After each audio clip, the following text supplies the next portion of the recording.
আপনারা স্কুলগুলোতে যেইভাবে ধর্মীয় শিক্ষক নিয়োগ না দিয়ে সেখানে গানের শিক্ষক নিয়োগ দিয়ে দেশটাকে টিকটকার বানাতে চাচ্ছেন। খায়রুল দেওয়ান সম্ভবত একজন আছে, সে মনে মনে প্রধানমন্ত্রী, রাস্তার পাশে দাঁড়িয়ে সে দাবি করে যে সে প্রধানমন্ত্রী, তাহলে তাকে আপনি প্রধানমন্ত্রী বানান। আর যদি আপনারা স্কুলগুলোতে ধর্মীয় শিক্ষক নিয়োগ দিতে না চান তাহলে ঘোষণা করে দেন স্কুলগুলো মুসলমানদের স্কুল নয়, মুসলমানদের প্রতিষ্ঠান নয়, এটা অমুসলিমদের প্রতিষ্ঠান। তাহলে আমাদের আর কোনো দাবি থাকবে না, স্পষ্ট করে বলুন এটা মুসলমানদের প্রতিষ্ঠান কিনা। ক্ষমতার পরিবর্তন হয়েছে, ক্ষমতাসীনদের পরিবর্তন হয়েছে, দেশের ক্ষমতার পরিবর্তন হয়েছে, কিন্তু দুঃখের সাথে বলতে হয় পূর্বের সেই ফেসিবাদীদের মতো এখন ইসলামের উপরে আঘাত করা বন্ধ হয় নাই, ঠিক কিনা?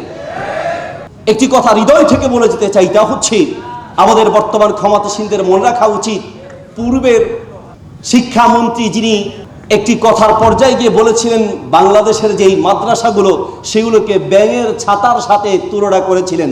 ব্যাঙের ছাতার সাথে তুলনা করে শিক্ষামন্ত্রী টিকতে পারেন নাই। পূর্বের বহু ফেসিবাদী, বহু জালিম ক্ষমতাসীনরাও ধর্মের বিরুদ্ধে গিয়ে ইসলামী মূল্যবোধের উপরে আঘাত করে টিকতে পারে নাই। তারও আগে যদি যাই আমরা দেখতে পাবো ইতিহাস আমাদেরকে শিক্ষা দেয়, ফেরাউন যখন পৃথিবীতে প্রভুত্ব দাবি করতে চেয়েছিল, ফেরাউন তখন চেয়েছিল ইসলামী শিক্ষা বন্ধ করবে, কিন্তু তখনকার মুসলমানরা শিক্ষা প্রতিষ্ঠান বন্ধ হয়েছে, তাদের ঘরগুলোকে শিক্ষা প্রতিষ্ঠান বানিয়েছে। আমরাও বলে যেতে চাই, মনে রাখবেন আমাদের মুখ বন্ধ করা সম্ভব হতে পারে, কিন্তু ইসলামের উপরে আঘাত আসলে, ধর্মের উপরে আঘাত আসলে মনে রাখবেন আমার মুখ বন্ধ হবে। আমার মুখ বন্ধ হলে আমার সন্তান কথা বলবে, আমাদের নাতিপুতি কথা বলবে। প্রত্যেকটা মুসলমানের ঘর থেকে প্রত্যেকটা ঘর আবার ইসলামী শিক্ষার কেন্দ্রবিন্দু হবে ইনশাআল্লাহ, ঠিক কিনা? এখানে আমরা হয়তো সামান্য কয়েকজন মানুষ আমাদেরকে দেখতে পারেন, কিন্তু মনে রাখবেন এখানে এক একজন মানুষের পিছনে কোটি কোটি মানুষ রয়েছে। আপনারা হয়তো মনে করতে পারেন আমাদের হাতে তেমন কোনো মিডিয়া নাই, কিন্তু মনে রাখবেন আমাদের প্রত্যেকটা মসজিদ এক একটা মিডিয়া। আপনারা স্কুলগুলোতে যেইভাবে ধর্মীয় শিক্ষক নিয়োগ না দিয়ে সেখানে গানের শিক্ষক নিয়োগ দিয়ে দেশটাকে টিকটকার বানাতে চাচ্ছেন। দেশের এমনিতেই টিকটকারদের যন্ত্রণায় থাকতে পারছি না, ট্রেনের নিচে গিয়ে পড়ে, গাড়ির নিচে গিয়ে পড়ে, রাস্তার পাশে পড়ে থাকে, এই সমস্ত টিকটকারদের যন্ত্রণায় এমনিতে থাকতে পারছি না।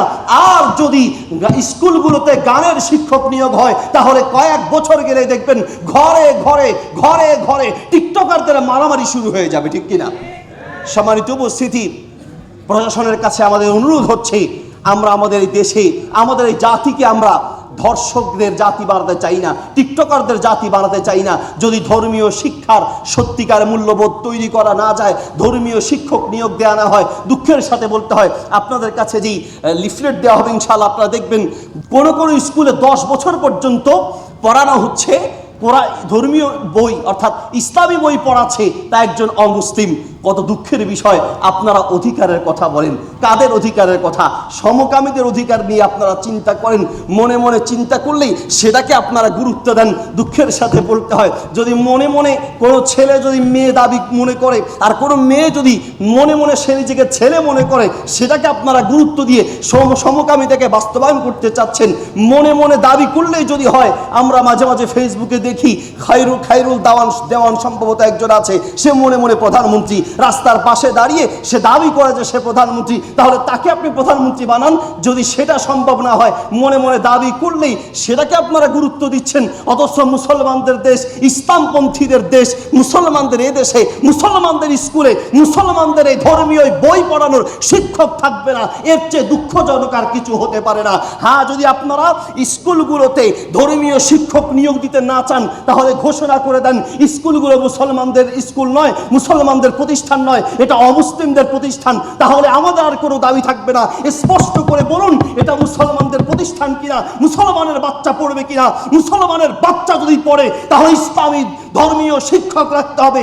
আর যদি বলেন রাখবেন না তাহলে ঘোষণা দেন যে এটা মুসলমানদের প্রতিষ্ঠান নয়, এখানে মুসলমানদের ধর্মীয় বাচ্চারা, মুসলমানের বাচ্চারা পড়বে না, স্কুলগুলো ধর্মীয়, স্কুলগুলো মুসলমানদের প্রতিষ্ঠান নয়, এই ঘোষণা দেন। তাহলেই বুঝবেন একদিন সময় লাগবে না, সবগুলো স্কুল এমনিতেই খালি হয়ে যাবে, ঠিক কিনা?